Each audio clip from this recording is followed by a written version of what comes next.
sensory deprivation tank. That's what I was looking Oh for. yes, yes, yes, yes. Yeah, sensory deprivation. Well, isn't that also it's darkness too, It's right? So dark it's as well. darkness. Yeah. I've never gotten into one. I feel like I would be It's super supposed to claustrophobic. be just like there's enough salt that it takes no effort to stay above the water, so you Uh-huh. just float, Yeah. and then it's completely dark, absolutely dark, Mm. no Mm-hmm. sound, nothing.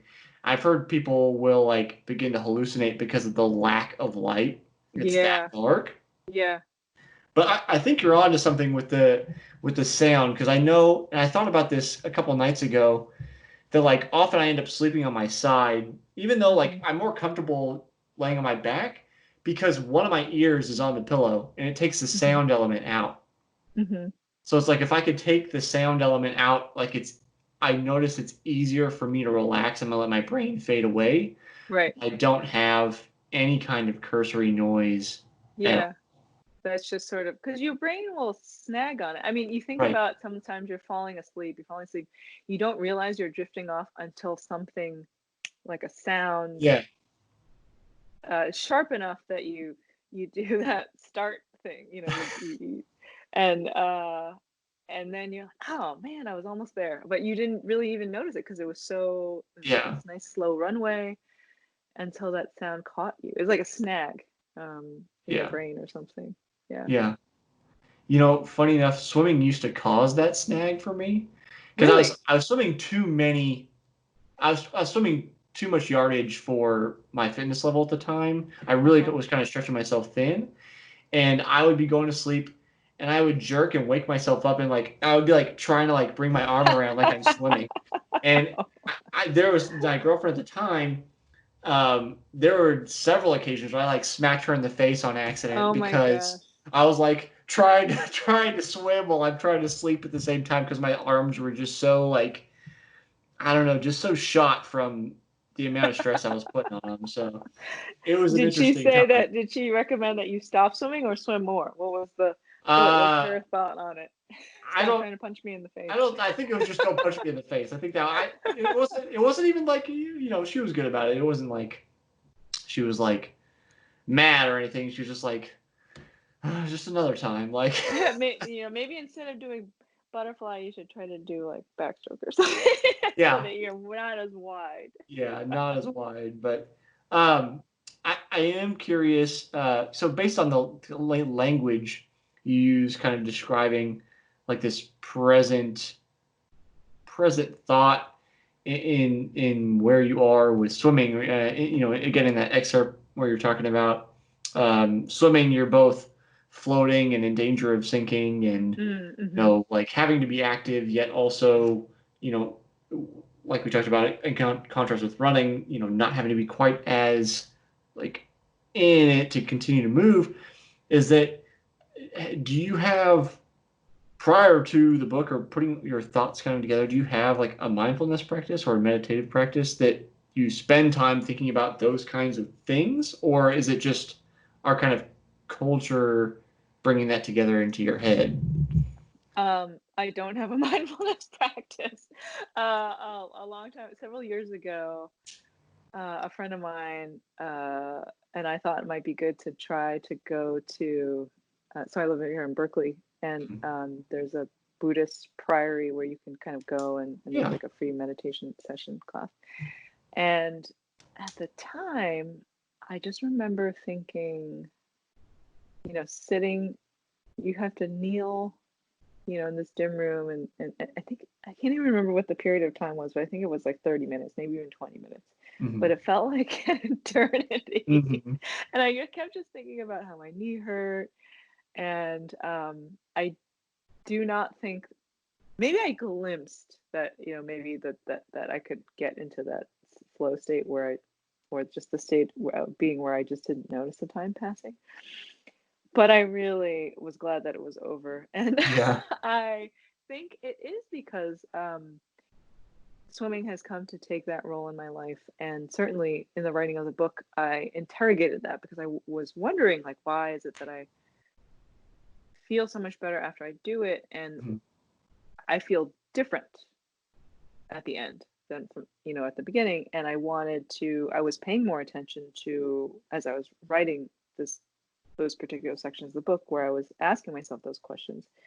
Um, because I wanted to get scenes in there of what it is like to go swimming. Like, you can't write a book about swimming without actually conjuring up the really granular, like wonderful, crisp feeling of what it is like to be in the water. And so Hmm. I would, I saw that I was paying more attention to what that was like. And so there would be days where I would be swimming and then I would see like a bird go across the sky. And then I remember thinking, I wonder how many times like a bird poops in the pool, like in a day. I had never wondered that before, and I thought, huh, and where does that go?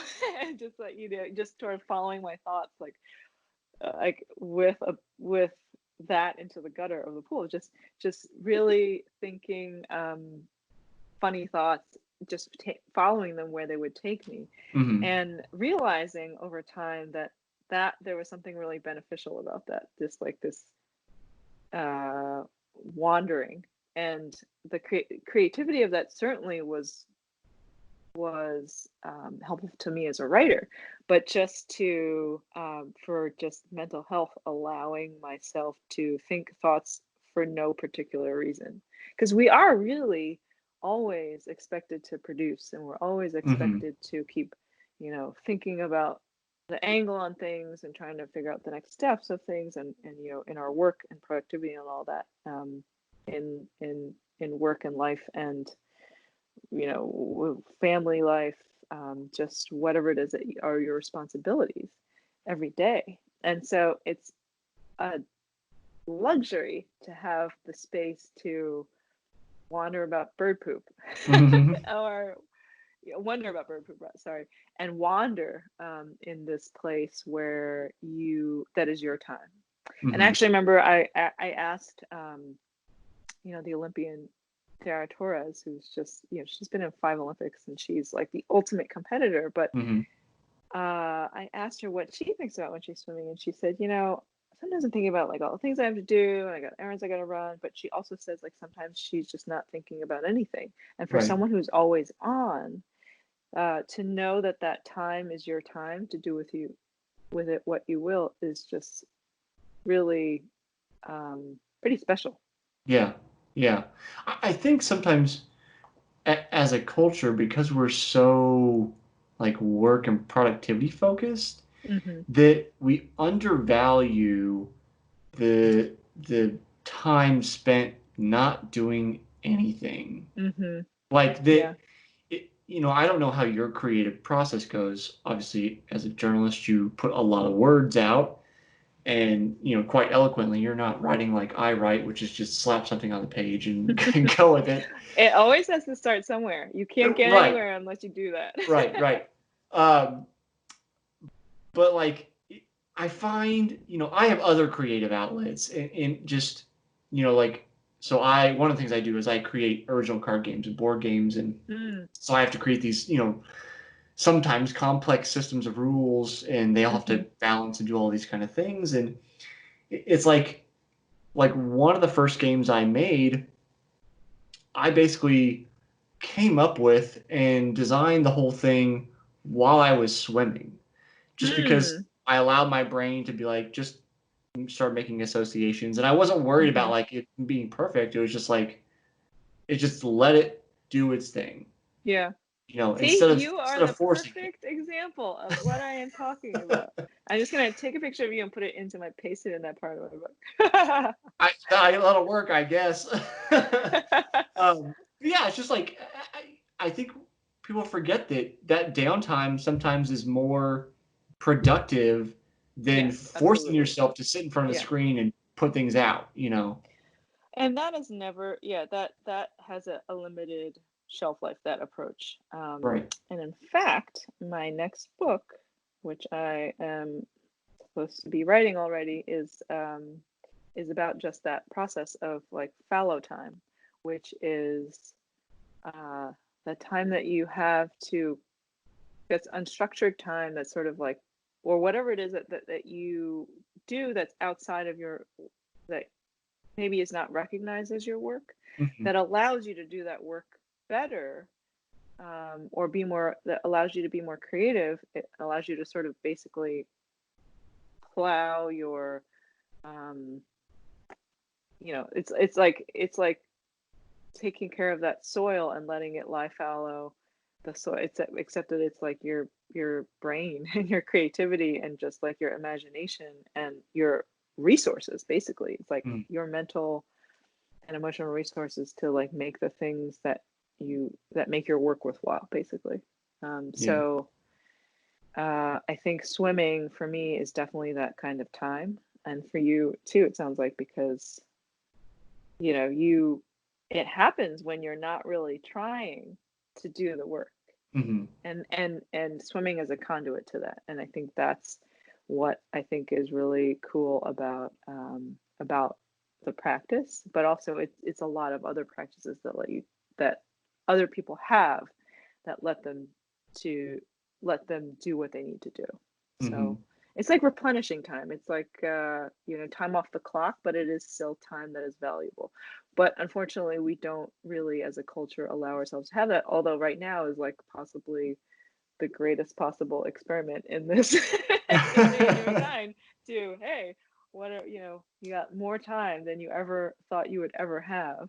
I feel like I see a lot of people putting out videos with like very creative stuff right now when they're Yeah. just trying to fill their time with things, Mhm. and they're just Mhm. like really letting that creative, like, let's explore if we can possibly do this, and then doing things they wouldn't normally be doing, and Yeah. making kind of like fun connections. Some of them are silly, some of them are Yeah. profound, but it's like things that wouldn't have happened if we were still forcing everybody to be at work, Right. and doing the normal routine.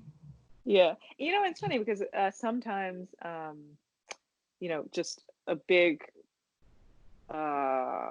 free blank slate is beneficial to creativity, but sometimes the restrictions on that Right. space are what give you something to push against and react against. And I think this could be a whole this whole experiment that we're going on in right now with the pandemic is definitely, I think, that it could be seen as that frame to push against.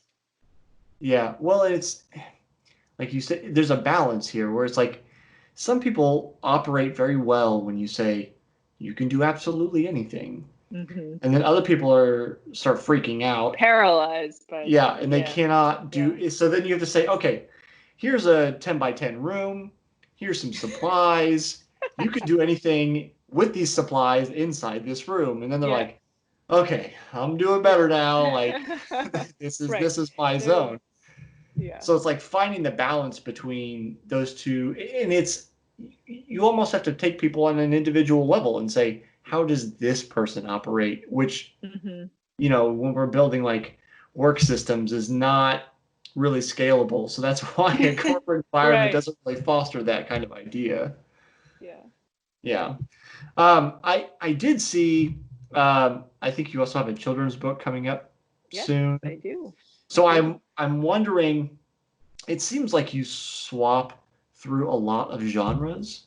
You're not just like you're not just like only a children's author or like only talk about so like you go through a fair number of genres. So how how do you navigate the different genres? Like are you I assume that means you're a journalist in the most pure sense of the word. That's a great question. I think that at this particular point of my career, it has been really fun to see opportunities open up that I didn't necessarily see. So that children's book came about because, I mean, I had always wanted to write a children's book, but Hmm. it is not a field that you can break into easily. Right. Even if you are a writer, it's just a very specific genre, and it has its own doors that are, it's hard to get into. Hmm. But I wrote this cover story for California Sunday Magazine about women big wave surfers and how Hmm. they were preparing to surf mavericks here, a break down here in California. And a children's book editor in New York saw the story and said, this is so interesting. And she called me up and she said, would you be interested in writing a children's book about Hmm. this?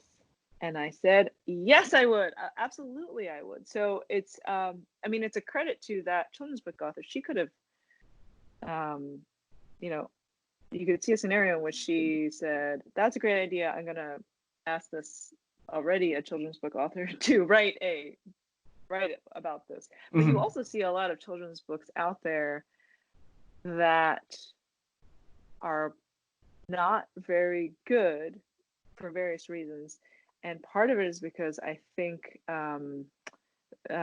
they try to communicate too much information in not a story-fied way. Like it's, Hmm. I think about like biographies of figures, like famous figures that you want your kids to know. And so they try to tell the story of, say Sally Ride, the first woman in space. And it's basically all of Sally's life facts like vomited forward onto into a kid's book. And but Yeah. it's not interesting because it's not the story of her life, like how she Right. came to be an astronaut or who she is. And so you may know these bare facts about her, but you don't really know who Sally Ride is. And so I was really um I have read a lot of children's books because I have a 7 and 9 year old Hmm. many times over I read the same books over and over again. And but when I was asked to write this book, I went and looked at more and more books and saw what I had just um, told you, which is that like a lot of books didn't really have the story. And so I said, well, if I were going to tell a story of um, the first woman to surf Mavericks, like what does that experience actually look like? And so um, how I approached it was to tell the story of like her meeting the day she met that first wave. Hmm. And so then it involves like the wave forming in the Pacific. It involves like what her life has been waiting for this wave to surf. And so and then it's the moment that they meet and they surf the wave. And so it's like it's trying to create the narrative drama for a story for a kid that anybody wants. It Hmm. should just because it's a kid's book, it doesn't mean that it shouldn't have that. It should. Right. And so I wanted to do that, and I think that's why it succeeded. And she wanted to buy the book. Hmm. But all this is to say that, like, am, I think I feel very lucky to be at this point in my career where people are asking me to do things because I that maybe is not expected or intuitive Hmm. because that I have done good enough work that it makes them want to take a chance on me in something that's totally different. Hmm. So I really appreciate that. I feel very blessed. But I also feel like I just want to keep trying things. Like I think it's really fun to not just watch from the sidelines. I want to be like doing those things. And I think I really hope that those opportunities keep coming up. Hmm. Well, I think to your credit, when we're thinking specifically about children's books, you have the ability at this point to look at a kid's book and say, well, what actually makes a good Yeah. kids book? Hmm. Because I think a lot of people, I mean, how many people, almost everybody, like getting a little bit over exaggeration, but how many people have you heard say, I can write a kid's book? It's Yeah. like So many. Yeah. so many people. And it's like, well, okay, do you think you can write a kid's book because there's not that many words That's and it's generally, very I think, why simple? people say that. Yeah. I think that's why people say that, but it's like, okay, at the same time, that means you have less words to make an impact, communicate a Right. story, bring Yeah. character development. Like Yeah. you're basically trying, like, as a corporate example, it's like you're trying to become Apple as an author because you want a very complex thing in the most elegant, simple package you can get Right. it, And which takes actually, much more expertise than yeah, you think it that actually does. is very, very hard. Yeah. Yeah, Um, and it was, I mean, for me, it was also serendipity, right? Like right. I was asked to do this at a time in my life when I was reading so many books, children's books to my kids with my kids Yeah. that were some were magical, some were incredible, and some were really not. And so I was able to interrogate, why was that? Like, why did Mhm. I think that as a writer? And so it really was so serendipitous, because I couldn't have done that 10 years ago because Yeah. I wasn't reading like 80 Right. million children's books a Right. week, like forced to anyway in my daily life. Um, and so that, and I think I am actually a really big believer in being ready for the thing that comes at you when it comes. Mhm. And but you don't know when that happens. And I think that part of it is just being open to that opportunity when it does come. And cultivating that is just cultivating curiosity. Mhm. And I mean, it's a little cliche, but I do like the saying that luck is when preparation meets opportunity. yeah, Because if if say as you mentioned, say that opportunity had come 10 years ago and you weren't reading kids books, hmm maybe you could write the book, but it wouldn't be as good as yeah, it would now have that you have sucked. the insight about the books. I'm reasonably sure it would have sucked. I want to be honest, right? Yeah. Anyway, so yeah, I think it's exciting. I think it is um it's an exciting time, it's an uncertain time, which is also scary, but I'm trying to stay buoyant about it. Yeah, yeah. That's my Uh, lesson.